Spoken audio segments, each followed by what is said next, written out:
Salam semua para tetua, jumpa lagi bersama Mimin, di channel Alurmu. Semoga para pendengar Alurmu selalu senantiasa dinaungi kebahagiaan, kesehatan, serta rejeki yang cukup. Oke, Mimin langsung lanjut ceritanya. Selamat mendengarkan, dan hidupkan imajinasi para tetua. Cerita pun dimulai.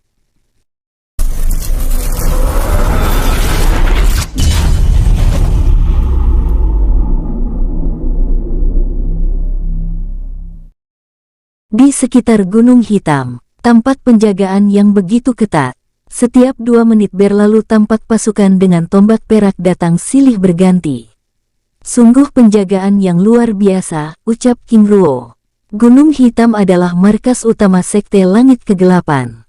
Mereka merupakan sekte yang sudah ada sejak lama, sehingga kekuatan dan luas wilayahnya tidak diragukan lagi. Kegagalan penyerangan terhadap Sekte Gunung Emas tempo hari menyebabkan mereka menaikkan tingkat penjagaan. Setelah cukup lama mengamati, King Ruo kembali ke kota Lembah Hijau yang merupakan kota terdekat dengan wilayah sekte untuk mencari informasi. King Ruo lalu memasuki sebuah penginapan. "Selamat datang di penginapan Giok Putih," ucap pelayan menyambut kedatangan King Ruo dengan ramah. "Aku ingin arak dan makanan terbaik," ucap King Ruo sambil menyerahkan 3.000 kristal jiwa. "Apakah cukup?" tanya King Ruo. "Cukup tuan, lebih dari cukup," ucap pelayan tersebut lalu bergegas pergi menyiapkan pesanan King Ruo. "Saudara Zen, akhir-akhir ini penjagaan di Sekte Langit Kegelapan begitu ketat," ucap salah satu pemuda di kursi pojok lainnya. "Benar saudara, kami saja harus pergi dengan menyelinap," jawab pemuda yang bernama Zen tersebut. "Saudara, apakah saudara tahu kejadian apa yang membuat penjagaan begitu ketat?" tanya pemuda yang lainnya. "Itu rahasia," ucap Zen yang ternyata murid dari Sekte Langit Kegelapan. King Ruo hanya tersenyum-senyum mendengar percakapan Zen dan kelompoknya. "Tuan, selamat menikmati," ucap pelayan sambil meletakkan makanan di atas meja. "Pelayan, berikan arak terbaik pada pemuda yang di pojok sana," ucap King Ruo sambil memberikan 3.000 kristal jiwa pada pelayan tersebut. "Baik tuan," jawab pelayan lalu pergi. Saat Zen dan yang lainnya sedang asiknya berbicara, pelayan menghampiri mereka dengan memberikan 5 botol arak yang baik. "Pelayan, kami rasa kami tidak memesan arak ini," ucap Zen bingung. "Tuan, arak ini dari tuan muda yang duduk di samping jendela sana," ucap pelayan sambil menunjuk ke arah King Ruo.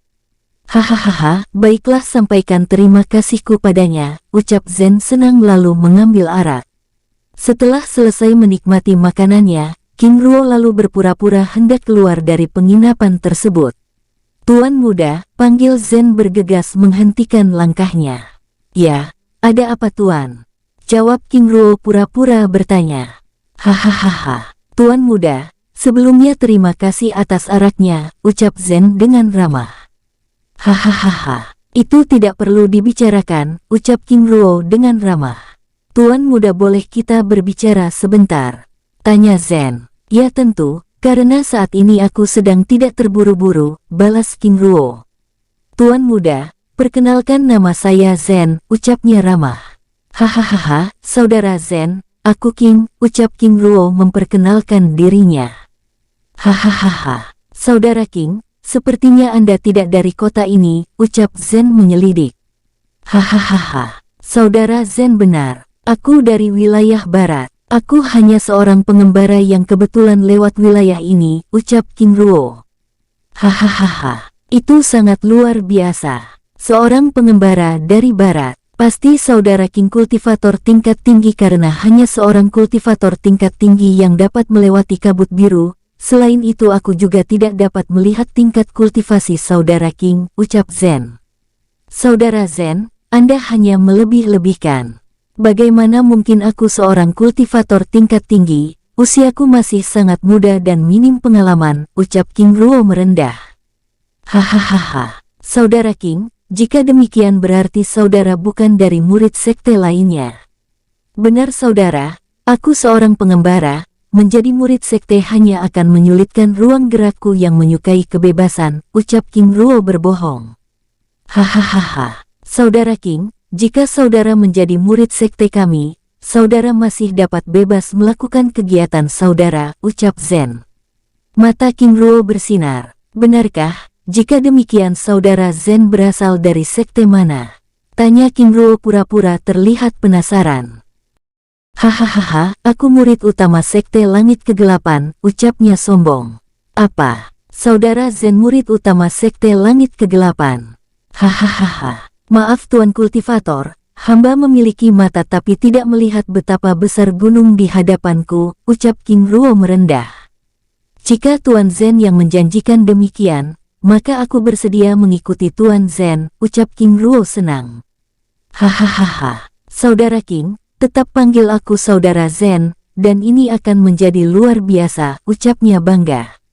Tuan Zen, oh maaf maksud saya Saudara Zen, terimalah pemberian kecilku ini, ucap King Ruo sambil memberikan sebuah botol kecil yang berisi eliksir sari kristal langit.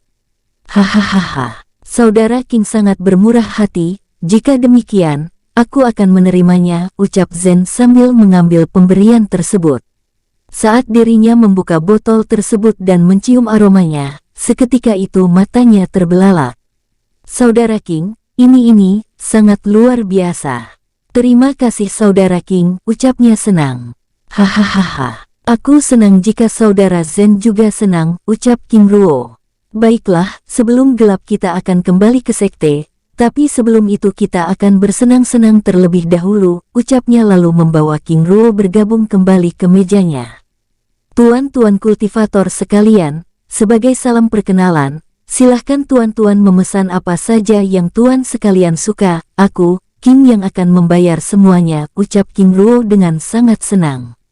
Mereka lalu melanjutkan kegembiraan mereka dengan memesan apa saja yang mahal-mahal. Menjelang malam, mereka lalu bergegas meninggalkan restoran penginapan kembali ke sekte dalam keadaan mabuk. Tuan Zen, apakah kita tidak akan dimarahi? Tanya King Ruo. Hahaha. Saudara King, Tuan Zen ini adalah putra seorang tetua tingkat tinggi, jadi mana mungkin kita akan dimarahi, ucap salah satu bawahan Zen. Jika demikian, aku tidak perlu takut lagi, ucap King Ruo senang. Saat memasuki hutan kabut hitam yang merupakan batas wilayah kota dengan wilayah sekte, King Ruo lalu menyerang kedua pelayan tersebut lalu dengan mudah membunuhnya. Mata Zen terbelalak, bagaimana mungkin tingkat kaisar dibunuh dengan mudah? Siapa kau? Tanya Zen dengan ketakutan. Hahaha, apakah Anda pernah mendengar tragedi di kaki Gunung Langit? Tanya King Ruo. Mata Zen memerah. Kau, King Ruo itu, ucapnya ketakutan. Hahaha, ternyata namaku cukup terkenal juga, ucap King Ruo tertawa bangga. Swos, aura tingkat kaisar keluar dari tubuhnya. Jangan bunuh aku, ucap Zen memohon. Walaupun sesama tingkat ranah kaisar, tetapi perbedaan kekuatan mereka sangat besar. Bagi para murid sekte langit kegelapan, nama King Ruo adalah nama yang sedang hangat-hangatnya dibicarakan di sekte langit kegelapan. Jadi tentu saja dirinya tahu tindakan King Ruo yang kejam itu. Hahaha, serahkan kelingkingmu, ucap King Ruo menakut-nakutinya. Baik ucapnya lalu tanpa ragu memotong kelingking kirinya. Serahkan cincin penyimpananmu, lanjut King Ruo. Zen hanya bisa pasrah menyerahkan cincin penyimpannya. Seluruh hartanya kini telah berpindah tangan. Wajahnya meringis menahan rasa sakit. Bertemu musuh yang kejam. Sungguh malang nasibku, batinnya. Hahaha, lumayan, ucap King Ruo tanpa ragu mengambil cincin tersebut. Kini giliran nyawamu, ucapnya menggertak. Jangan bunuh aku, jika kau membunuhku, ayahku akan tahu, ucapnya menakut-nakuti King Ruo. Hahaha, gertakanmu hanya membuatku geli, ucap King Ruo lalu melepaskan serangan rantai formasi jiwa. Rantai tersebut lalu menjerat tubuh Zen dan mengikatnya. Waktunya untuk pergi, ucap King Ruo lalu melemparkan Zen ke dalam dunia jiwa. Mata Zen terbelalak ketakutan. Di dunia jiwa, dirinya disambut Zilong yang telah menunggu perintah King Ruo. Slash, boom, tubuh Zen terbang terkena serangan petir Zilong. Tanpa henti, Zilong terus menyiksanya dengan meraung-raung penuh kebahagiaan. Zen sungguh tak berdaya. Tubuhnya terasa remuk sampai ke saraf-sarafnya, matanya memerah menahan sakit, pakaian mahalnya kini telah kotor dan robek. Hahaha, Zilong kamu luar biasa, ucap King Ruo yang tiba-tiba muncul di hadapan Zen. Zilong sangat senang melihat kemunculannya, tubuhnya yang mungil meliuk-liuk terbang menghampiri King Ruo lalu menjilat-jilat wajahnya. Huek, Zilong kamu nakal sekali, ucap King Ruo sambil membersihkan wajahnya. Melihat pemandangan di depannya, Zen hanya bisa ternganga, sejak kapan ada naga menjadi jinak. Naga adalah makhluk legenda yang bahkan tidak dapat disentuh. Zilong, ini untukmu, ucap King Ruo sambil memberikan eliksir sari kristal langit yang diberikan pada Zen sebelumnya. Seraplah ucapnya, Zilong terlihat senang lalu meraung pergi. Hahaha, Tuan Zen, bagaimana keadaanmu? Tanya King Ruo berpura-pura peduli. Bangsat, akan kubunuh kau, teriak Zen marah. Hahaha, apakah pelajaran Zilong sebelumnya masih belum menyadarkan Anda Tuan Zen, ucap King Ruo sambil tertawa. Selas, tiba-tiba kekuatan petir seperti tornado keluar dari tubuh King Ruo. Sepertinya Tuan Zen memerlukan sedikit sentuhan, ucapnya sambil mendekati Zen. Kali ini Zen benar-benar membasahi celananya. Tuan, jangan bunuh aku, Tuan, tolong Tuan jangan bunuh aku, ucapnya ketakutan. Hahaha, akhirnya kau sadar diri, ucapnya lalu tornado petir secara perlahan menghilang. Tuan Zen, aku memiliki beberapa pertanyaan dan aku menginginkan jawaban yang jujur. Jika Anda berbohong, aku tidak akan segan-segan melepas setiap anggota tubuhmu satu persatu, ucapnya. Baik Tuan, ucap Zen masih dalam ketakutan. Baiklah, aku akan mulai, ucap King Ruo lalu menginterogasi Zen.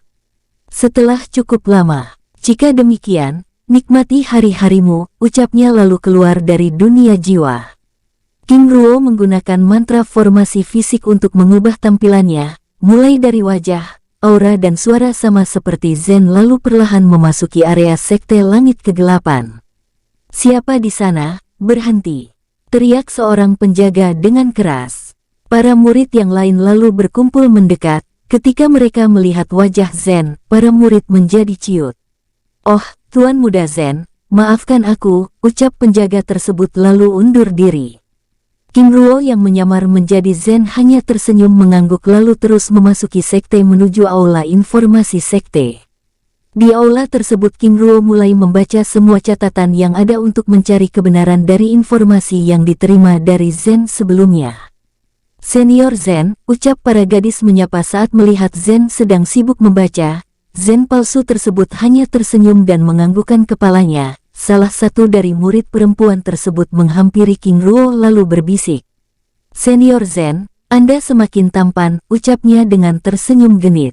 Setelah mendapatkan semua informasi yang diperlukan, King Ruo lalu menggunakan teknik hukum ruang dan waktu untuk mengeksplor wilayah tersebut untuk memastikan semua informasi yang diterima dari Zen sebelumnya. Setelah selesai, dengan perlahan King Ruo lalu meninggalkan wilayah sekte tersebut. King Ruo bergegas kembali ke sekte Gunung Emas dengan kecepatan tinggi.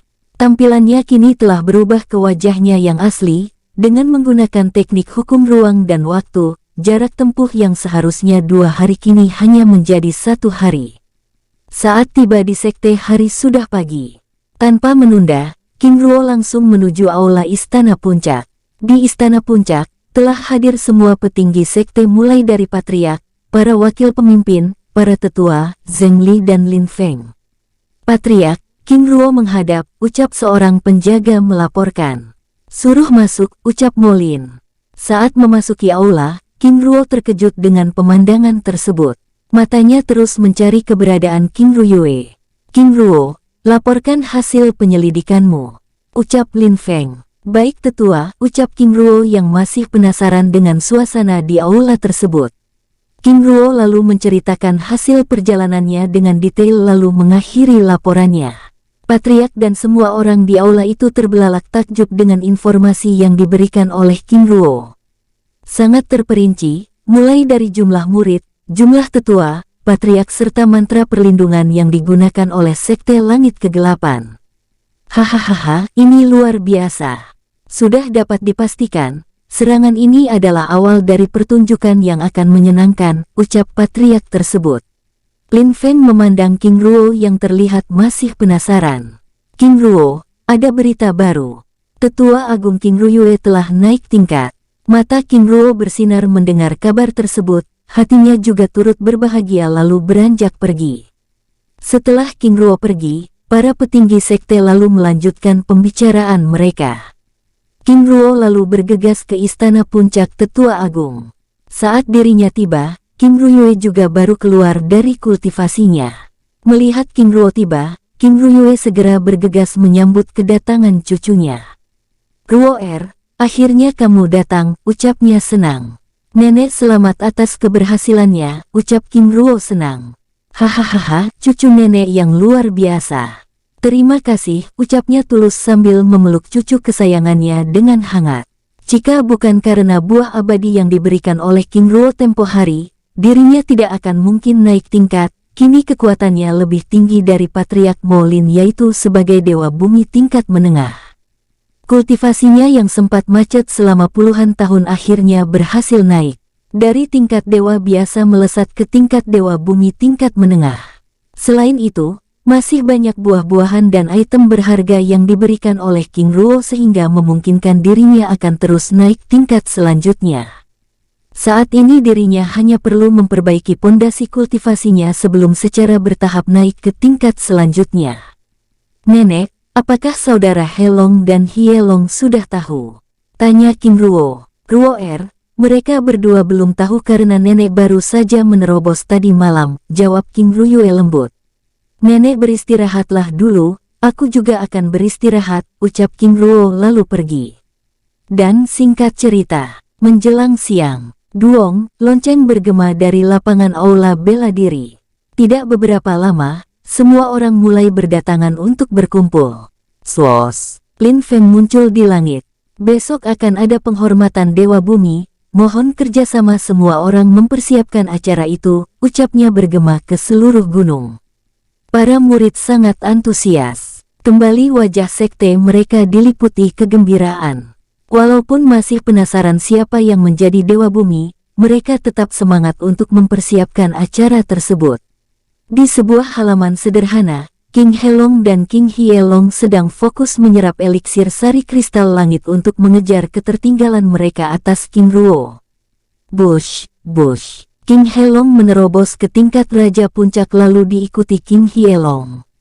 Kini mereka berdua telah menjadi pendekar Raja tingkat Puncak yang sewaktu-waktu dapat menerobos ke tingkat pendekar Kaisar. Hahaha, ini sangat luar biasa, ucap Helong dengan wajah berseri-seri.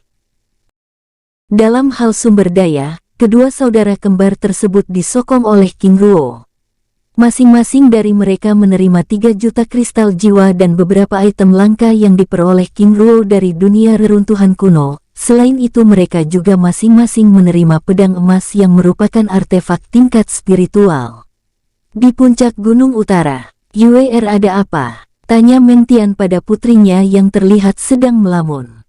Akhir-akhir ini dirinya sering sekali melihat putrinya terlihat menyendiri, bahkan jarang masuk kelas, sehingga membuatnya merasa perlu menyelidiki kasus tersebut. Ayah, apakah aku ini terlihat jelek? Tanya Meng Yue membuat Meng Tian bingung. Yue, kau adalah putri tercantik di puncak Gunung Utara ini bahkan mengalahkan gadis puncak lainnya, ucapnya bangga. Ayah, aku rasa tidak demikian, ucapnya pelan. Hahaha, katakan siapa yang telah berani membuat putriku patah hati. Aku akan menghajarnya, ucapnya keras. Meng Yue hanya menggelengkan kepalanya. Ayah, aku baik-baik saja, ucapnya sambil tersenyum sehingga membuat Meng Tian semakin bingung. Yue, jika kau perlu sesuatu, katakan pada ayah, ucapnya lalu pergi. Apa yang harus kulakukan untuk menarik hatinya? Batinnya lalu pergi ke belakang gunung untuk berkultivasi. Setelah Meng Yue pergi, di dalam istana puncak utara, Yulin selidiki apa yang terjadi dengan putriku, ucap Meng Tian pada bawahannya. Baik pemimpin, jawab Yulin lalu bergegas pergi. Pagi hari, duong, suara lonceng bergema menyapu seluruh wilayah sekte Gunung Emas. Para murid mulai menuju lapangan bela diri puncak utama. Di atas podium dan kursi kehormatan, telah hadir patriark dan keempat wakil pemimpin puncak serta tetua tingkat tinggi dan tetua tingkat rendah.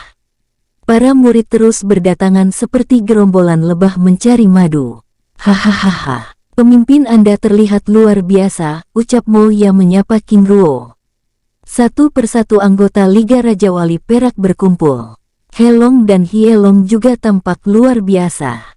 Lin Mo, Ting Ting, Zhao Fan, Huo An, dan Tang Qin kini juga sudah menjadi pendekar raja. Hahaha, junior semua sangat luar biasa, ucap Li Hao yang juga ikut bergabung. Hormat pada senior Li Hao, ucap semua murid tersebut. Selain itu, Xia Xifa, Wu Dao dan Chen Chen juga ikut bergabung. Saudara, para senior ini adalah anggota Liga Raja Wali Perak, ucap King Ruo pada Moya, Yogo dan Bao Bao. Ketiga murid tersebut terkagum-kagum melihat keempat senior tersebut. Keempat senior mereka tersebut adalah pendekar pertapa suci. Mereka lalu saling memperkenalkan diri. King Ruo terlihat sedang mencari-cari seseorang. Saudara Bao Bao, apakah kau melihat saudari Meng Yue? Tanya King Ruo. Aku ada di belakang, jawab Meng Yue dengan wajah memerah semu yang baru saja muncul menghampiri King Ruo dan kelompoknya. Saudari, Anda terlihat luar biasa, ucap King Ruo memuji. Hahaha, aku juga merasa demikian, ucap Bao Bao. Meng Yue hanya tersenyum mendengar pujian tersebut. King Ruo, sepertinya gadis cantik ini menyukaimu, ucap Xia Xifa melalui telepati menatap King Ruo sambil tersenyum. Aku rasa demikian, jawab King Ruo. Apakah kau juga menyukainya? Tanya Xia Xifa. Kakak Xia, aku hanya akan menikahi King Ling, ucapnya mantap. Tetapi dia juga menyukaimu, apakah kau akan menggantung perasaannya? Tanya Xia Xifa menimpa. Kakak Xia, bagaimana mungkin aku akan membagi hatiku jika King Ling telah menyerahkan hatinya secara utuh padaku, jawab King Ruo mendesah. Kakak Xia, tolong bantu aku, ucapnya memohon. Baiklah, aku akan berusaha, jawab Xia Xifa. Duong, suara lonceng kedua akhirnya memecah kesibukan mereka. Dengan segera semua orang mulai berbaris sesuai dengan tingkat kultivasinya. Duong, duong, duong. Lonceng ketiga bergema. Hormat kepada langit, ucap Lin Feng, lalu semua orang berlutut dan memberi hormat pada langit. Hormat kepada bumi, ucap Lin Feng sekali lagi, lalu semua orang berlutut dan memberi hormat pada bumi. Hormat kepada dewa bumi. Swoosh. King Ruo muncul dari langit turun secara perlahan, lalu semua orang berlutut dan memberi hormat padanya. Setelah King Ruo tiba di podium, hormat kepada langit dan bumi, ucap Lin Feng. King Ruo dan semua orang lalu berlutut dan memberi hormat pada langit dan bumi. Swoosh. Patriark Molin dan King Ruo terbang.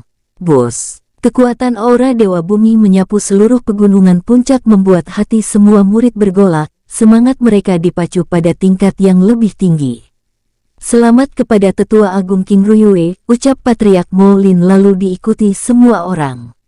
Kini telah muncul kekuatan tambahan yang akan semakin memperkokoh Sekte Gunung Emas. Aku harap semua orang akan semakin berkembang dan bertumbuh dalam kekuatan sehingga semakin memperkuat sekte kita, ucap Molin. Terima kasih semuanya. Mari kita bersatu dan bersama-sama membangun kejayaan Sekte Gunung Emas, ucap King Ruo. Lalu semua murid menjawab, Jaya Sekte Gunung Emas, Jaya Sekte Gunung Emas, dengan penuh semangat. Lin Feng lalu mengambil alih acara. Para murid sekalian, hari ini adalah awal dari dunia baru bagi Sekte Gunung Emas. Kita akan memulai kejayaan tersebut dengan menghapus Sekte Langit Kegelapan dari peta benua teratai biru, ucap Lin Feng yang langsung disambut gemuruh sorak para murid. Dengan ini kita menyatakan perang, teriaknya membuat semua orang semakin bersemangat. Siang ini, kita akan berangkat. Pasukan panah angin, panah perak, pasukan panah emas dan pasukan panah hitam segera membuat formasi, ucap Lin Feng. Wakil pemimpin Meng Tian lalu mengambil alih, keempat pasukan elit tersebut lalu mulai membentuk barisan. 25.000 pasukan panah angin akan dipimpin oleh wakil pemimpin Mo Qing. 25.000 pasukan panah perak akan dipimpin oleh Tetua Zhengli. 20.000 pasukan panah emas akan dipimpin Tetua Lin Fen. 20.000 pasukan panah hitam akan dipimpin oleh Patriark Mo Lin dan didampingi oleh Tetua Agung King Ruyue, ucap Meng Tian dengan penuh semangat. Sehingga total jumlah pasukan yang dikirim berjumlah 90.000 pasukan. 3 wakil pemimpin dan beberapa tetua tingkat tinggi dan tingkat rendah tetap berada di sekte. Bergerak, ucap Mo Lin, lalu satu persatu pasukan tersebut mulai berangkat berdasarkan tingkatannya, mulai dari pasukan panah angin, panah perak, panah emas lalu panah hitam. 90.000 pasukan dari Sekte Gunung Emas berangkat dengan menggunakan ratusan burung Raja Wali Emas. Mereka melesat ke arah utara membelah angin dengan kecepatan tinggi. King Ruo dan Meng Yue juga ikut tergabung dalam pasukan panah angin. Sesekali Meng Yue melirik pemuda yang terus membuat hatinya bergetar. Semakin lama dirinya memikirkan hal tersebut, maka semakin gundah hatinya. Wajahnya yang cantik menjadi idola para pemuda. Banyak yang ingin mendekatinya secara langsung dengan terang-terangan menyatakan perasaannya, tetapi tidak satupun yang dapat menggetarkan hatinya. Setelah bertemu dengan King Ruo dan melewati petualangan bersama di dunia kecil kuno, hatinya mulai merasakan hal berbeda. Dirinya akhirnya tahu apa itu jatuh cinta. Hatinya gundah setiap saat melihat sikap King Ruo yang seolah tidak melihat kehadirannya. Dia tahu King Ruo peduli padanya tetapi hanya sebatas teman. Apakah dirinya harus menyatakan cintanya atau tidak? Di dalam perjalanan, sambil duduk di atas Raja Wali Emas, King Ruo memasuki dunia jiwa. Dari dunia jiwa dirinya dapat melihat tindakan Meng Yue dengan jelas. Dalam hatinya ada sedikit getar, karena selain cantik, Meng Yue juga sangat peduli padanya. Saat dirinya memikirkan King Ling maka hatinya semakin bersalah. Yue Ling maafkan aku, ucapnya sedih. Zilong yang melihat sikap King Ruo lalu mencoba untuk menghibur. Zilong menghampiri King Ruo dengan sikap manjanya seperti anak kecil lalu mulai menjilati wajah King Ruo. Hue, Zilong kau nakal sekali, ucap King Ruo lalu berusaha untuk memukul kepala Zilong. Melihat hal tersebut, Zilong langsung bergegas pergi. Roar, ucapnya seperti menggoda King Ruo. Dengan segera King Ruo terbang mengejar Zilong. Di dunia jiwa, mereka seperti bermain kejar-kejaran. Aku kelelahan, ucapnya lalu membaringkan diri di padang rumput. Zilong yang melihat King Ruo terbaring kelelahan lalu mendekatinya, dengan manja lalu menggosok-gosokkan kepalanya di dada King Ruo. Zilong, ada sesuatu yang ingin aku berikan padamu, ucapnya. Mendengar ucapan King Ruo, Zilong terlihat senang sambil mengibaskan ekornya. Ini ambillah, ucap King Ruo lalu memberikan sebuah bola kristal kehidupan jiwa naga Raja Tamlong yang diambilnya dari dunia reruntuhan kuno. Saat itu pada waktu ritual penyatuan kristal jiwa naga dengan pohon Bodhi, pohon tersebut ternyata menolak untuk bersatu dengan bola kristal tetapi hanya menyerap kekuatannya saja. Jika pemimpin Tambon dan para tetua lainnya tahu King Ruo memilikinya, mereka mungkin akan marah. Perbaikilah, ucap King Ruo lalu meninggalkan Zilong yang kesenangan. 2 hari berlalu. Mereka telah melewati gunung dan lembah dan kota-kota besar. King Ruo yang sedang di dunia jiwa akhirnya keluar. Para prajurit bersiaplah, ucap wakil pemimpin Mo Qing membuyarkan pikiran mereka. Dari jarak ratusan kilometer, rantai pegunungan hitam mulai terlihat. Yue, apakah kau sudah siap? Tanya King Ruo memecah lamunan Meng Yue. Siap, jawabnya terbata-bata. Wajahnya bersemu merah saat King Ruo memanggilnya Yue. Jangan jauh-jauh dariku agar aku dapat melindungimu, ucapnya sambil menatap mata gadis cantik tersebut. Meng Yue hanya mengangguk sambil tersenyum indah. Ruo Gege, terima kasih, ucapnya memberanikan diri memanggil King Ruo dengan panggilan Gege, tampak matanya sedikit basah. King Ruo hanya menangguk sambil menyungingkan senyum terbaiknya. King Ruo, panggil wakil pemimpin Mo Qing. Baik pemimpin, segera lepaskan mantra formasi untuk menyerang, ucapnya. Baik pemimpin, ucapnya sambil membuat segel tangan. Swos, formasi penghancur bintang, ucapnya. Wus, wus, lingkaran cahaya bintang melesat ke arah rantai pegunungan hitam. Boom, ledakan keras memecah keheningan gunung. Formasi pertahanan sekte langit kegelapan seperti dijatuhi oleh ratusan meteor dari langit. Buom, buom, rantai pegunungan hitam tersebut mulai bergetar. Sungguh dewa formasi, ucap wakil pemimpin Mo Qing memuji. Sebagai pemimpin pasukan panah angin, dirinya tahu bahwa King Ruo adalah orang yang pertama kalinya dapat menyusup ke dalam sekte langit kegelapan dengan sempurna. Berdasarkan laporannya, pasukan sekte Gunung Emas akan menghadapi 50.000 tingkat raja, 30.000 tingkat kaisar, 15.000 tingkat pertapa, 10.000 tingkat spiritual dan 8.000 tingkat dewa. Sehingga 90.000 pasukan dari Sekte Gunung Emas akan menghadapi 113.000 pasukan Sekte Langit Kegelapan. Para murid Sekte Langit Kegelapan yang berjaga dikejutkan secara tiba-tiba, tampak dari langit terlihat ratusan meteor menghantam wilayah Sekte.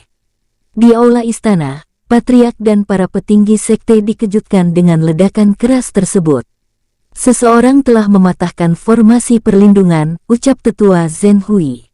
Apa, bagaimana mungkin, ucap Patriark Mangkang tidak yakin.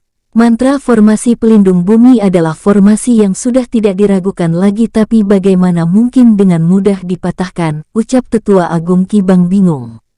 Segera atur formasi pertahanan, ucap Mangkang memberi perintah. Wajah tenangnya kini benar-benar hilang, akhirnya apa yang mereka takutkan tiba karena Sekte Gunung Emas benar-benar menyerang.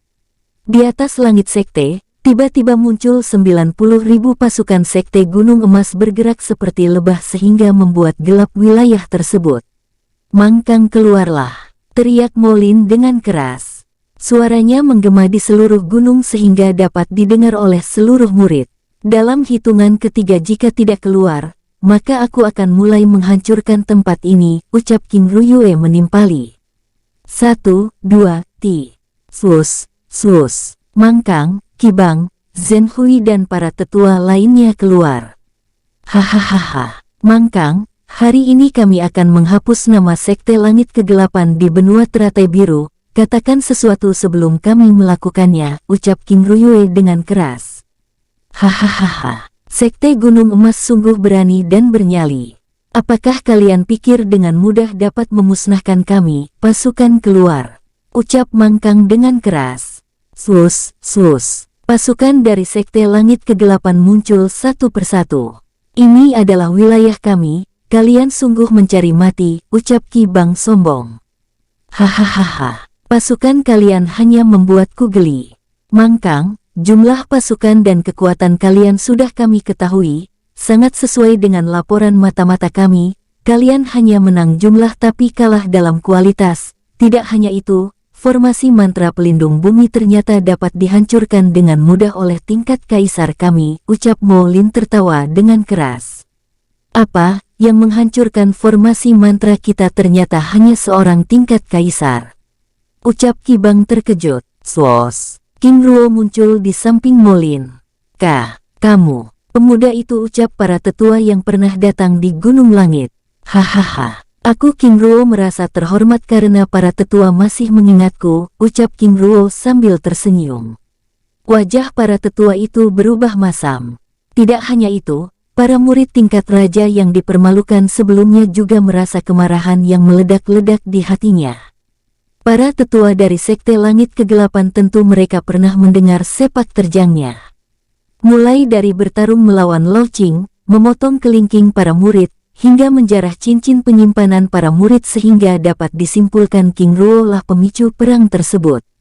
Para tetua yang terhormat, aku ingin memberi sedikit hadiah, ucapnya, sambil melempar kepala Cusa yang telah terpenggal.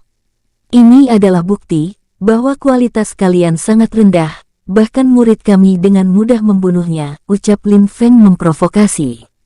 Wajah para petinggi Sekte Langit Kegelapan menjadi semakin masam. Selain itu, dia juga dengan mudah membunuh Su Qing, bahkan menghancurkan formasi mantra pelindung bumi kalian yang termasyhur itu, ucap Lin Feng dengan bangga. Ini ada lagi oleh-oleh dariku, ucap King Ruo lalu melempar tubuh Zen ke arah para tetua. Zen muda, ucap Zen Hui melihat putranya dengan kondisi yang sangat menyedihkan. Tubuhnya kurus dengan pakaian compang-camping. Pandangannya kosong. Aku akan membunuhmu, teriak Zen Hui lalu menyerang King Ruo. Boom, ledak keras terjadi. Tiba-tiba tubuh Zen Hui hilang menjadi kabut darah. Apa? Bagaimana mungkin, ucap para petinggi Sekte Langit Kegelapan terkejut. Mata Mang Kang dan Qi Bang melotot seakan tidak percaya, bagaimana mungkin ranah tingkat dewa tingkat dasar dibunuh seperti lalat. Tidak ada yang boleh menyentuh cucuku, teriak King Ruyue marah lalu bus, kekuatan dewa bumi tingkat menengah meledak dari tubuhnya. Apa? King Ruo adalah cucu tetua agung King Ruyue. Ucap semua murid dari Sekte Gunung Emas terkejut. Meng Yue juga terkejut. Tidak hanya itu, Lin Feng, Zheng Li, Patriark Mo Lin bahkan keempat senior mereka sebelumnya Li Hao, Xia Xifa, Wu Dao dan Chen Chen terkejut dengan pernyataan tersebut. Mereka akhirnya mengerti alasan mengapa mereka harus pergi ke kota perak untuk merekrut murid di kota tersebut. Ini, kultivator Dewa Bumi, ucap para murid dari Sekte Langit Kegelapan ketakutan. Hahaha, kita bisa mulai pertunjukan ini, ucap Mo Lin. Bus, ledakan aura Dewa Bumi juga keluar dari tubuhnya. Apa, ada dua pendekar Dewa Bumi? Ucap Mang Kang dengan wajah masam. Kini para petinggi Sekte Langit Kegelapan tidak dapat lagi berpikir dengan jernih, karena dari awal orang-orang dari Sekte Langit Kegelapan lah yang dulu memprovokasi, mulai dari penyerangan King Ruo di kaki Gunung Langit oleh Lao Qing hingga penyerangan yang dipimpin oleh Chu Sa. Karena tidak ingin menyerah, dengan keras Mang Kang memerintahkan.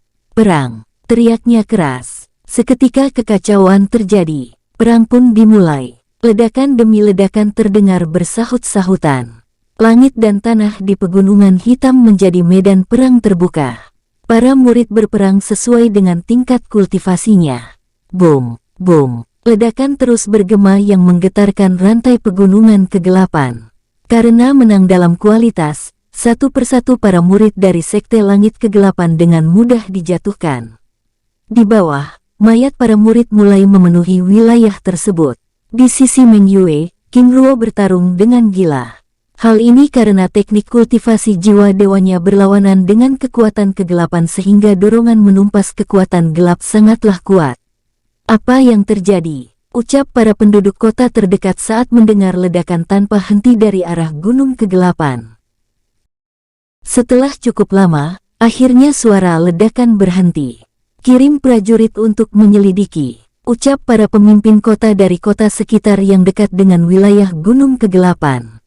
Dan balik lagi, di Sekte Langit Kegelapan. Mang Kang dan Qi Bang dalam keadaan berlutut, tubuhnya berlumuran darah. Walaupun mereka adalah tingkat ranah dewa tetapi karena lawannya adalah Mo Lin dan King Ruyue, mereka berdua akhirnya hanya menjadi bulan-bulanan saja. Hahaha, Mang Kang, kau bukan tandinganku. Menyerah saja, ucap Mo Lin sambil tertawa senang. Mata Mang Kang menatap keadaan sekitar dengan nanar. Kali ini hanya dirinya dan Qi Bang yang masih hidup. Sungguh ironi, sekte yang telah dibangun ribuan tahun musnah dalam sekejap. Qi Bang, segera akhiri pertarungan ini. Sudah terlalu banyak kami membuang waktu, ucap Mo Lin dengan sangat sombong. Mata Qi Bang memerah.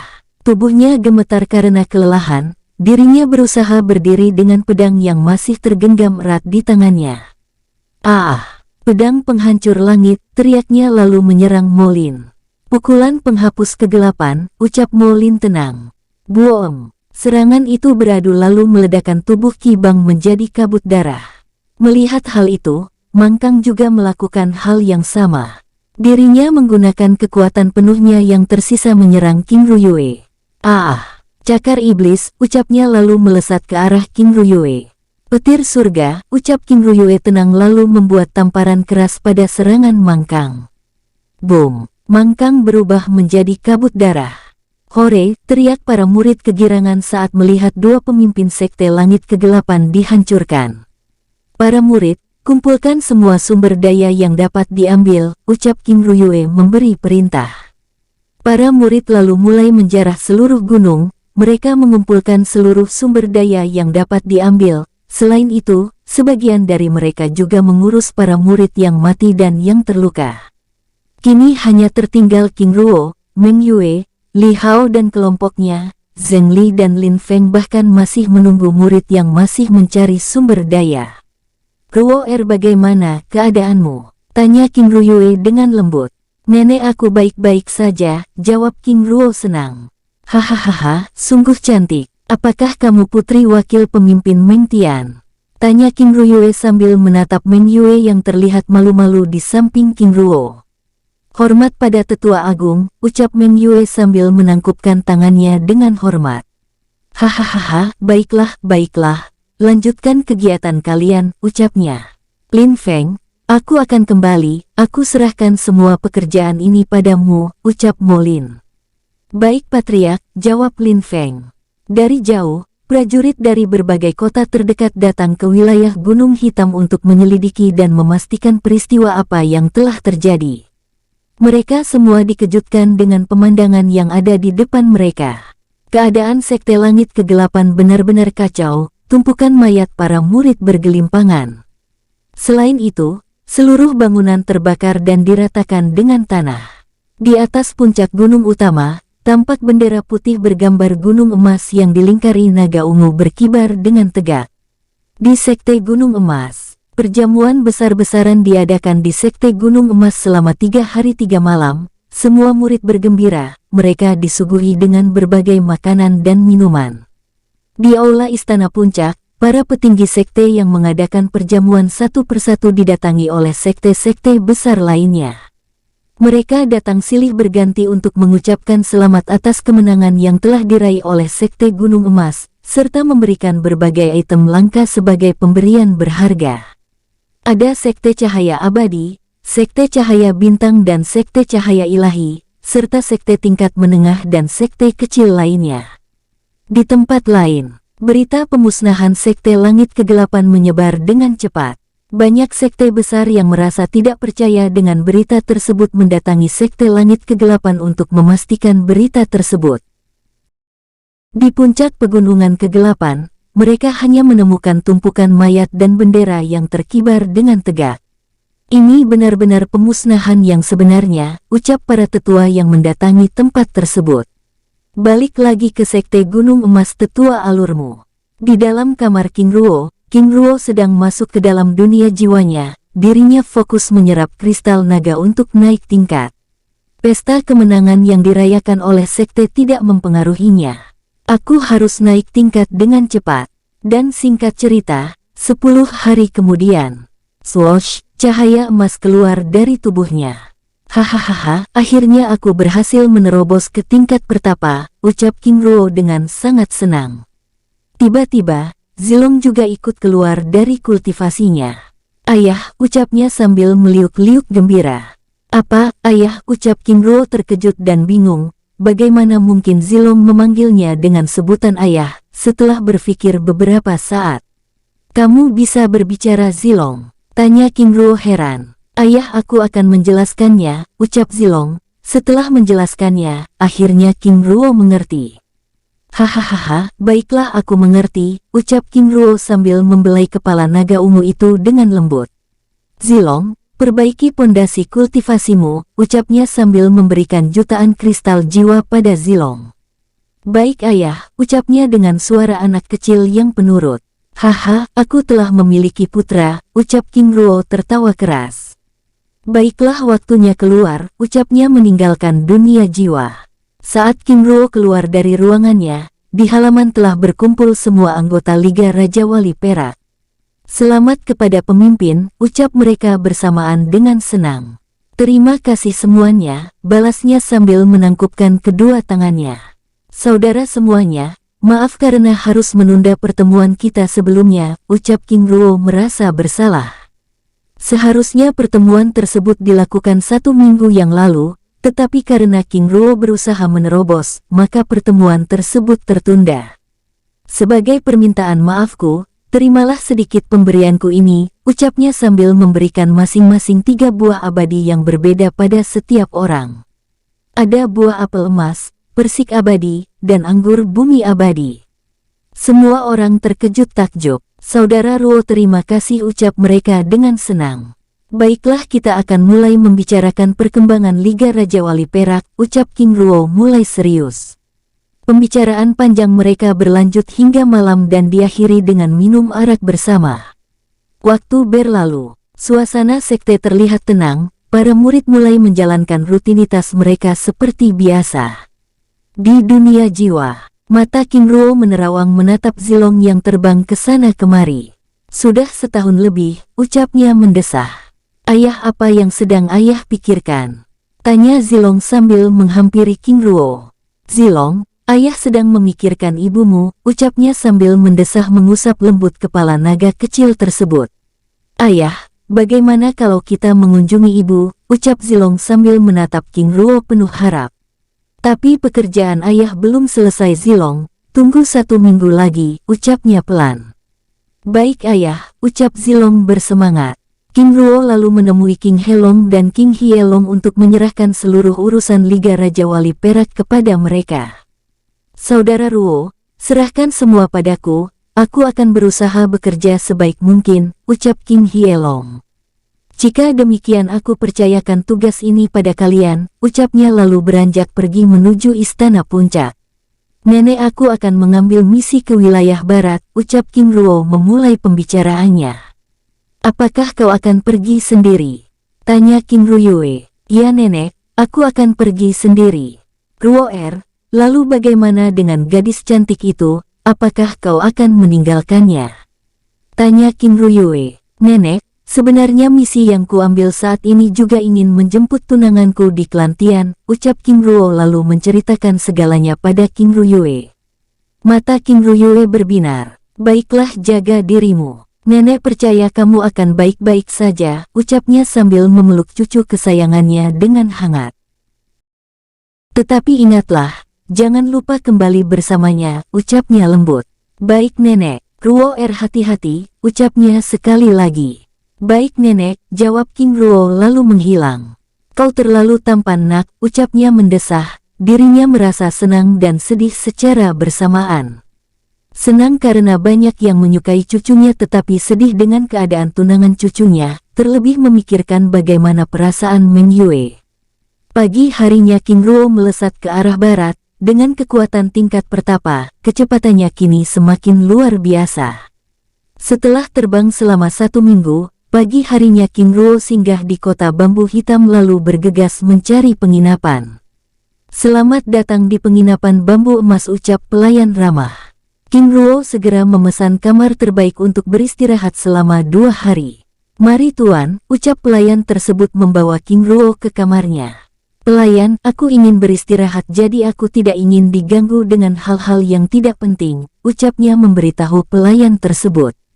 Tapi tuan, bagaimana dengan makanannya? Tanya pelayan tersebut. Jika aku lapar, aku akan turun sendiri, balasnya singkat. Baiklah tuan, selamat beristirahat, ucap pelayan tersebut lalu pergi.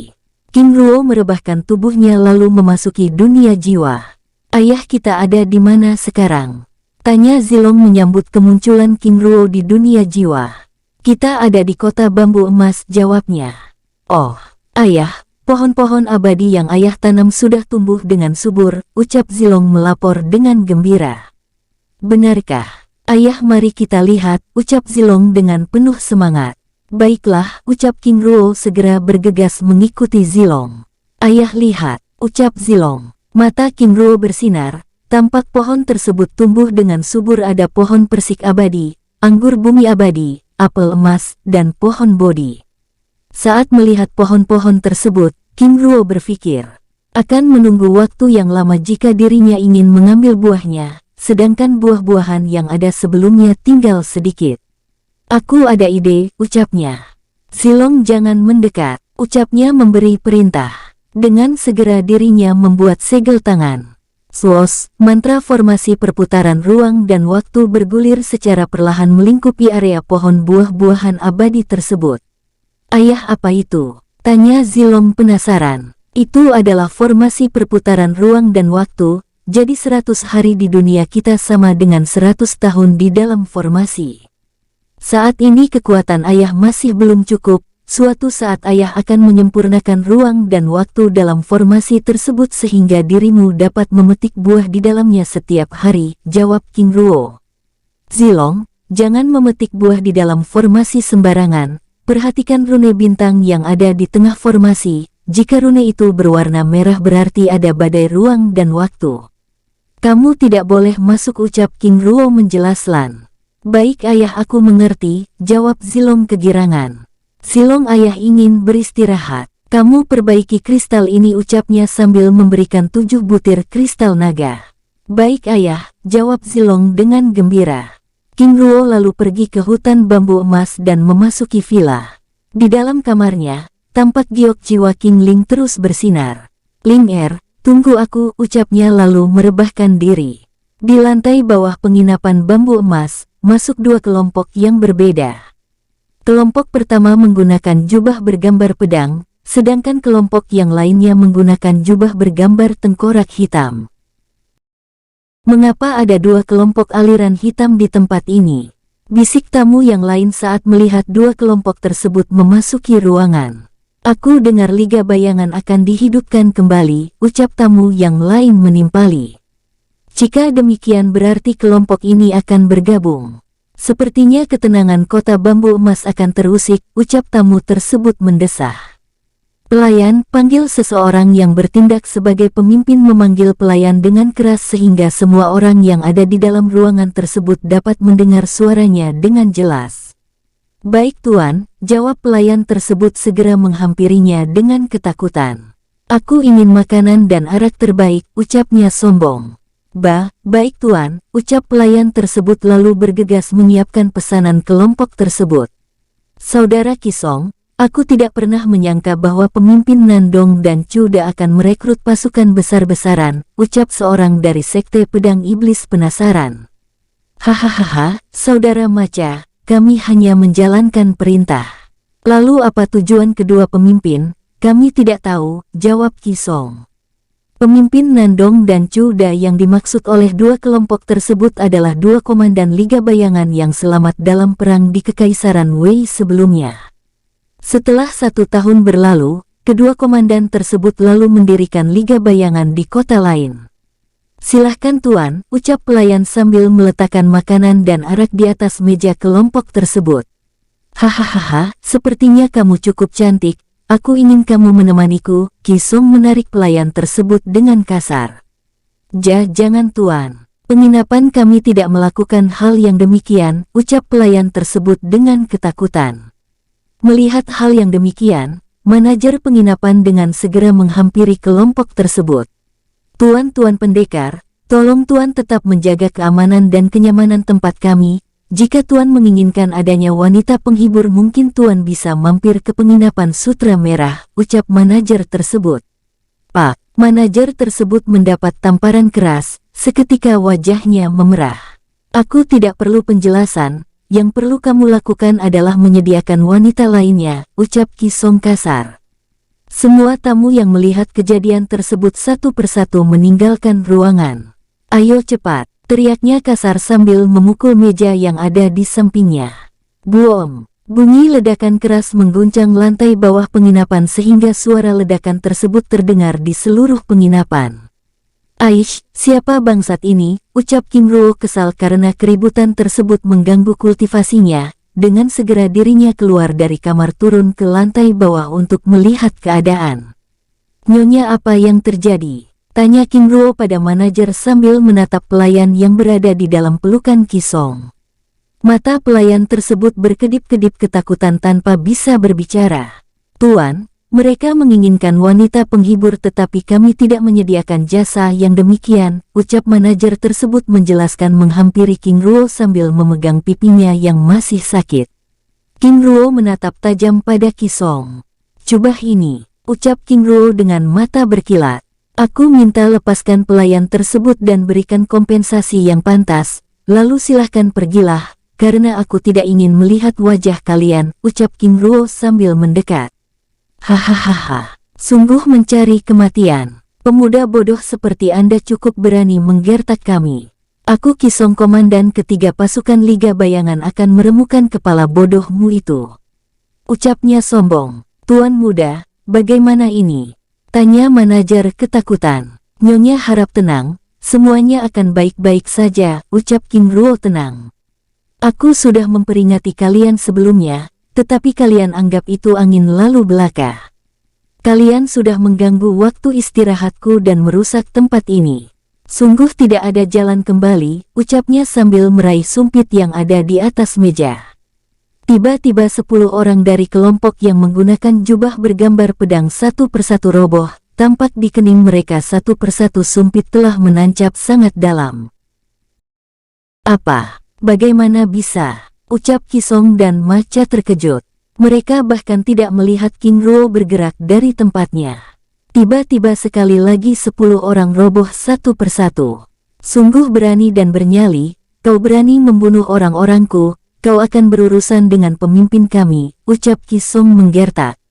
Hahaha, apakah pemimpin kalian akan tahu jika aku juga membunuh kalian berdua? Ucap King Ruo sambil terus mendekati mereka. Hahaha, belum saja bertarung sudah sombong.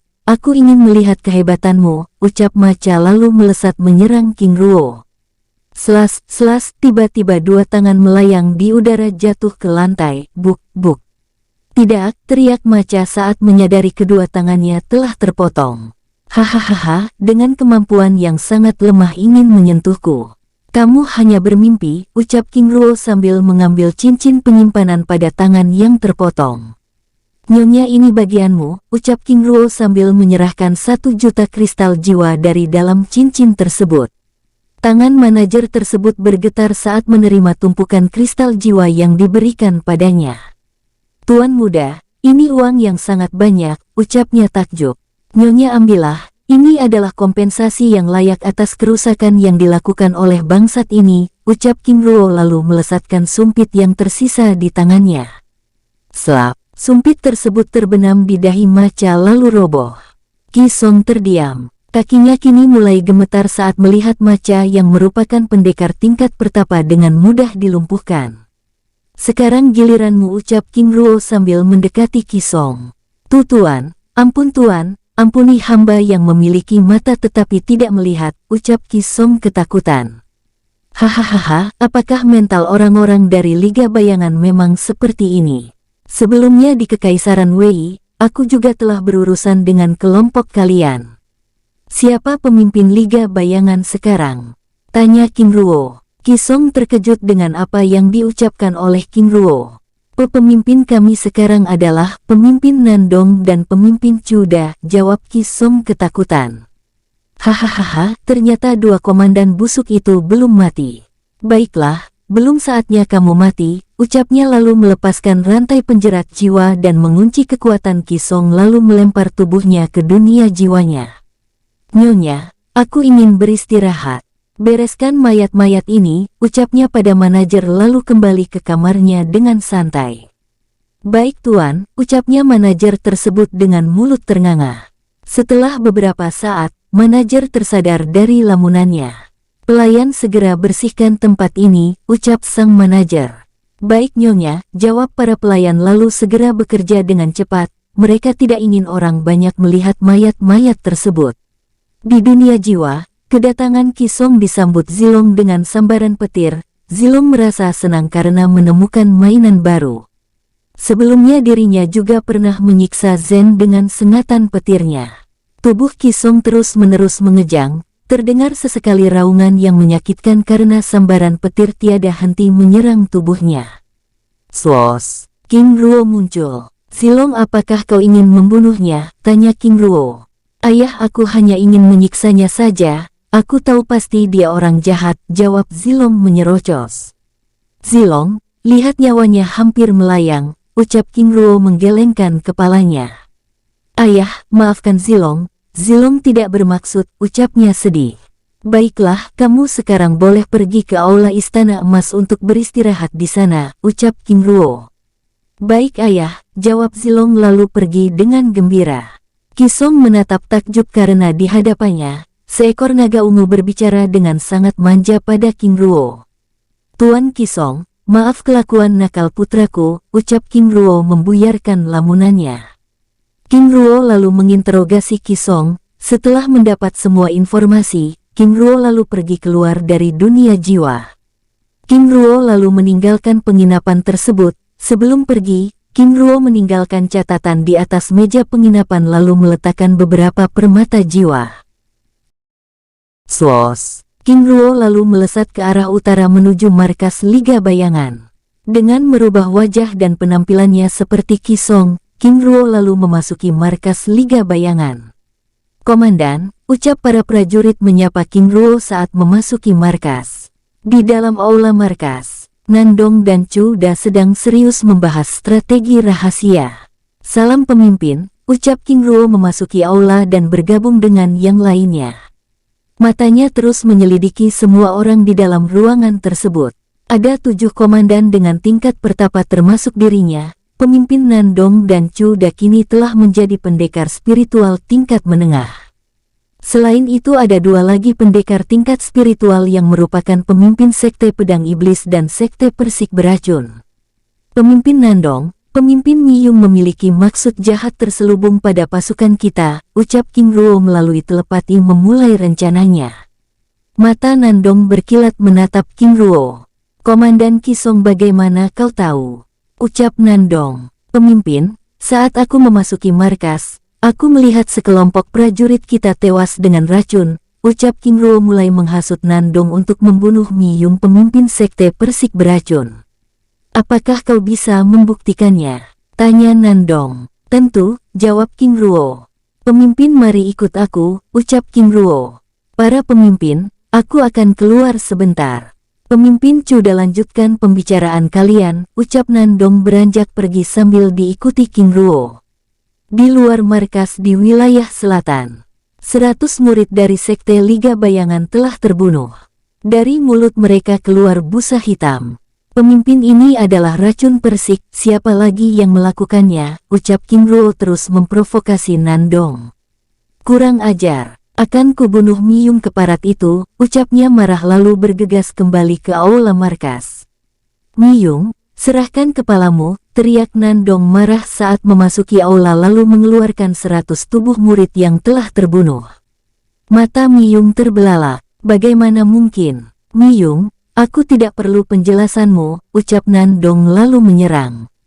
"Chuda, ayo kita bunuh," teriaknya. Chuda bersama Nandong lalu menyerang Miyung bersama. Pukulan demi pukulan terjadi. Mereka terus bertarung hingga ratusan jurus. Karena kalah jumlah, dengan mudah Miyung ditekan mundur. Boom, boom, tubuhnya terlempar menghantam dinding. "Ah!" teriaknya dengan tumbuh sempoyongan mencoba untuk berdiri. Tiba-tiba, slas, tombak emas menusuk jantungnya. "Sam Seng, aku juga ingin penjelasanmu," ucap Nandong keras. "Pemimpin Nandong, apa yang harus kujelaskan? Engkau bahkan lebih tahu siapa aku," jawab Sam Seng dengan wajah kusut. Dirinya bahkan tidak tahu alasan mengapa tiba-tiba Nandong membunuh Miyung. "Lalu mengapa ada 100 mayat dari Liga Bayangan?" ucapnya. Saat dirinya memperhatikan mayat-mayat tersebut, akhirnya dirinya mengerti, 100 mayat itu terbunuh oleh persik beracun. "Aku tidak tahu maksud dan tujuan Miyung yang ingin bergabung dengan Liga Bayangan. Yang aku tahu mereka memang sering menggunakan tindakan tercela untuk melancarkan tujuannya," jawab Sam Seng. "Komandan, aku ingin kalian memburu sisa pasukan sekte persik beracun. Bunuh mereka semua supaya tidak menimbulkan masalah," ucap Nandong. "Baik pemimpin." Lalu 5 dari 7 komandan pergi meninggalkan ruangan tersebut. Saat kelima komandan itu pergi, King Ruo kembali berulah. "Pemimpin Nandong dan pemimpin Chuda, aku juga ingin melapor bahwa pemimpin Sam Seng ternyata juga memiliki maksud terselubung, yaitu ingin merebut kitab bayangan hitam," ucap King Ruo. "Komandan Qisong, apa maksudmu?" ucap Sam Seng marah. "Hahaha, pemimpin Sam Seng, reputasiku sebagai komandan khusus tidak perlu kau pertanyakan. Aku ingin penjelasan sejak kapan pedang iblismu dibubuhi dengan persik beracun," ucap King Ruo. Tiba-tiba mata Sam Seng terbelalak. Bagaimana kau bisa tahu?" "Haha, pemimpin Sam Seng, sungguh dirimu juga tercela. Ternyata kau ingin bekerja sama untuk membunuh kami, ucap King Ruo terus memprovokasi. Haha, Sam Seng, akhirnya kau menunjukkan belangmu juga, ucap Chuda menyindir. Sungguh kurang ajar, ucap Nandong marah. Ternyata kalian sama saja, Sam Seng kau harus mati. Ucapnya lalu menyerang Sam Seng. Melihat pertarungan tersebut, Chuda juga tidak tinggal diam lalu juga ikut menyerang Sam Seng. Sekali lagi pertarungan terjadi di dalam ruangan tersebut. King Ruo dan Komandan Wu Di hanya jadi penonton. Ketiga pemimpin tersebut terus beradu serangan hingga ratusan jurus. Bum, bum, ledakan demi ledakan terus bergema. Ah, teriak Chuda saat bahunya terkena sayatan pedang Sam Seng. Dalam sekejap luka tersebut lalu menghitam. Pedangnya benar-benar beracun, ucapnya marah. Haha. Chuda sebentar lagi kau akan mati karena itu adalah persik beracun, ucapnya tertawa sambil terus menahan serangan Nandong. Melihat hal itu, Nandong menjadi lebih berhati-hati. Ternyata tuduhan Kisong benar, ucapnya. Pedang beracun Sam Seng terus beradu dengan tombak emas Nandong.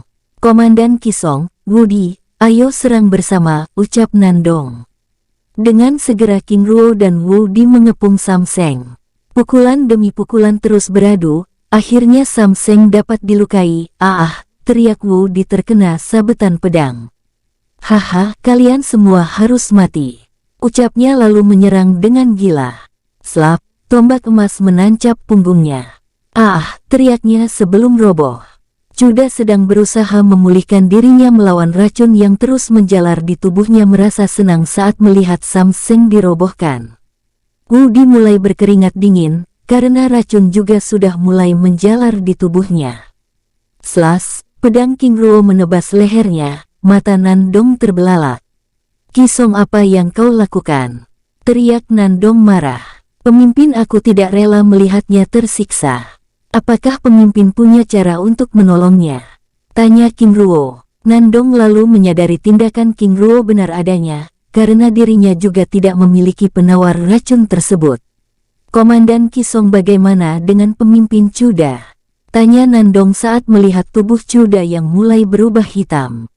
Bunuh aku, ucap Chuda memohon. Dirinya mulai tidak tahan dengan serangan racun tersebut, karena telah menyerang organ vitalnya. Saudara Chuda, maafkan aku, ucap Nandong sambil meraih tombaknya. Saat tombak itu mendekati tubuh Chuda, teraang, tombak itu beradu dengan pedang King Ruo.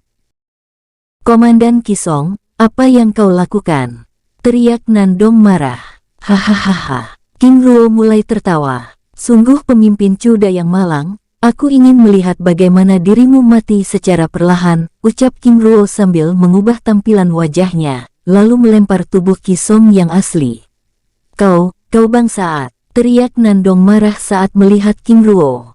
Senang bisa berjumpa dengan kalian, ucapnya mengejek. Melihat kalian saling membunuh merupakan kesenanganku, ucap King Ruo sambil tertawa. Nandong merasa ingin gila. Tidak hanya Nandong, Chuda juga sangat menyesal karena telah tertipu. Aku akan membunuhmu, ucapnya lalu menyerang. Serangan tapak kosong Komandan Nandong beradu dengan tapak putih keemasan. Wush, buom. Pukulan mereka beradu, Nandong terlempar hingga menghantam dinding. Apa? Bagaimana mungkin? Ucapnya terkejut. Belum sempat berdiri, tapak putih keemasan muncul kembali menghantam tubuhnya. Wush, buom. Sekali lagi tubuhnya terlempar. Teriaknya lalu mengeluarkan seluruh kekuatannya. Pukulan bayangan hitam, teriaknya. Wush. Pukulannya menghantam ruang kosong. Boom. Dirinya sekali lagi terkena pukulan tapak langit. Teriak Nandong marah sambil berusaha berdiri. Hahaha, kekuatan seorang ranah spiritual hanya seperti ranah pertapa biasa. Sungguh memalukan, ucap King Ruo mengejek lalu tanpa memberi waktu, slas pedang emasnya memenggal kepala Nandong. Chuda hanya bisa terdiam dengan lidah keluh. Seberapa kuat seorang ranah pertapa dapat membunuh ranah spiritual batinnya? Dengan menggunakan sisa kekuatan yang dimiliki, Chuda lalu meledakkan dirinya. Seketika itu, King Ruo yang melihat langsung merobek ruang. Boom! King Ruo lalu melanjutkan perjalanannya ke arah barat. Di Sekte Gunung Emas, di Istana Puncak Utara, Meng Yue menyadari selama beberapa minggu ini dirinya tidak melihat King Ruo, lalu dia berniat untuk menemuinya. Setelah Meng Yue pergi, Yulin datang menemui Meng Tian. Yulin lalu melaporkan hasil penyelidikannya. Meng Tian hanya bisa menggelengkan kepalanya. Jika itu orang lain, mungkin dia dapat menyentuhnya, tapi pemuda tersebut adalah cucu tetua agung. Matanya menerawang sambil menatap Yulin dengan kecut. Yulin, awasi terus, ucapnya. Baik tuan, jawab Yulin lalu pergi. Meng Yue tiba di halaman King Ruo. Tampak halaman tersebut terlihat sepi, bahkan King Helong dan King Hielong juga tidak ada di sana. Tiba-tiba King Helong muncul. Senior Meng Yue, kebetulan sekali, ucapnya. Senior Meng Yue diminta tetua agung untuk menghadap, ucap King Helong.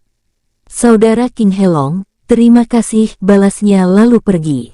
Di Istana Puncak, King Ruyue telah menunggu. Meng Yue menghadap, ucap seorang pelayan.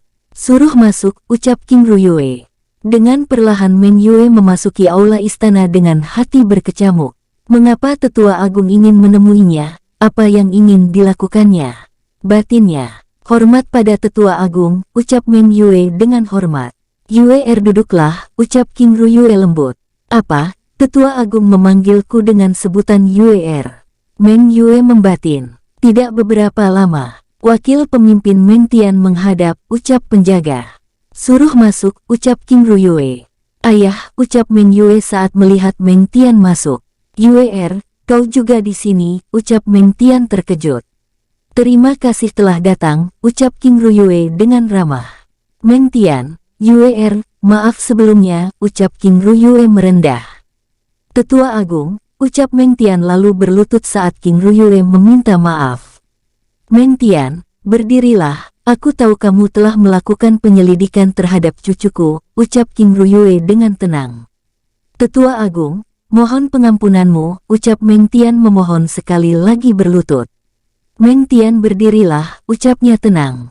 Meng Tian, Yue, ada hal penting yang ingin aku bicarakan. Ini mengenai cucuku King Ruo. Yue, aku tahu kamu menyukai cucuku, tetapi ada hal penting yang ingin aku sampaikan. King Ruo telah memiliki tunangan, tapi itu bukan berarti dia tidak menyukaimu. Aku juga merestui kalian, tapi saat ini tunangannya sedang menjalani penyembuhan diri. Yue, apakah kau akan menerima keadaan yang demikian? Tanya King Ruyue. Meng Yue menatap King Ruyue dengan berlinang air mata. Tetua agung, maafkan aku, ternyata selama ini aku telah salah menilai sikap King Ruo padaku. Ternyata ada hati yang dijaga, kehadiranku justru merusak perasaannya. Tetua agung, aku menerima semua kondisi yang diberikan padaku, karena aku sangat mencintainya, ucap Meng Yue jujur. King Ruyue memeluk Meng Yue dengan hangat sambil mengusap air matanya. Yue, maafkan cucuku, ucapnya lembut. Meng Tian, Yue, saat ini King Ruo sedang menjalankan misi tingkat tinggi. Kita akan menunggu kepulangannya untuk mendengar jawabannya, ucap King Ruyue. Meng Tian hanya bisa terdiam. Selama ini dirinya telah melakukan penyelidikan dengan keras, saat melihat tetua agung merendah, hatinya merasa bersalah. Tetua agung, mohon maaf atas semua tindakanku, aku tidak bermaksud demikian, ucap Meng Tian. Meng Tian, aku tahu itu, dan itu kewajaran jika seorang ayah ingin melindungi putrinya. Aku tidak menyalahkanmu, alasan aku mengundangmu adalah untuk meluruskan supaya tidak ada kesalahpahaman antara kau dan cucuku, ucap King Ruyue. Tetua agung terima kasih atas pengertiannya, jika demikian aku undur diri, ucapnya. Tetua agung, aku juga undur diri, ucap Meng Yue. Yue, mulai sekarang panggil aku nenek, ucapnya sekali lagi lalu memeluk gadis tersebut dengan hangat. Baik nenek agung, ucap Meng Yue lalu pergi. Di Istana Puncak Utara, Meng Tian dan Meng Yue saling bertatapan dengan canggung. Yue, maafkan ayah, ucapnya memulai membuka pembicaraan mereka. Ayah tidak salah, ucap Meng Yue lembut. Yue, ayah akan beristirahat, jika ada yang diperlukan, kamu dapat mencari ayah, ucapnya lalu pergi. Baik ayah, ucap Meng Yue. Dan Mimin geser ceritanya tetua alurmu. Di daerah perbatasan wilayah barat jantung benua.